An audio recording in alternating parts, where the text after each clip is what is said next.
You know, it comes as a rude shock to many of my clients to discover that when you enter the world of litigation, you really enter a world of a different reality. Let me explain what I mean by that. In the ordinary world, people feel like, you know, I treat the other person honestly, they're going to treat me honestly, I believe what they're telling me, I know that they'll believe what I'm telling them, and that's how we conduct our ordinary affairs and the day-to-day things that we do in life until there's some reason not to trust the other person. But in the world of litigation, it's a different reality, because when you present a claim, pretty much anything and everything that's important that you present is going to be challenged, is going to be doubted, is going to be met with a lot of skepticism, and you have to prove everything that is important to the case. And if you can't prove it, the insurance company on the other side is going to assume you haven't got it. If you can't prove it, you haven't got it. So how does that play out? In ordinary life, if we're hurt, some people may choose to go to the emergency room right away. Some people may wait.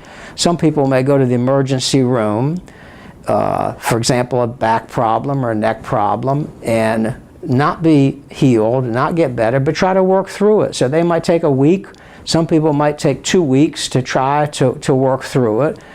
And when the problem doesn't resolve, they might seek other care, for example. And on something as simple as that, they would expect people to say, to believe them when they say, well, this is what happened and this is why I did it. But that would be met typically with skepticism and doubt, and pretty much an assumption that the person making the claim is almost being untruthful, because that would be turned around and presented in a light that, gee whiz, if you were hurt, you have to go to the emergency room right away. If you don't go to the emergency room, there's nothing wrong with you. If you go to the emergency room later, it's for a bad motive, for gain, financial gain. If you go to the emergency room and in the normal course want to wait a week or 2 weeks or 3 weeks to see if you get better, to give it time to try and work through it, in the world of litigation, that would probably be met with the argument, you're not hurt, because if you're hurt, you must get care immediately. And if you do not get care immediately, then there's nothing wrong with you, and you have some ulterior motive, because people who are hurt, they get care immediately. Nobody waits 2 or 3 weeks, so goes the argument.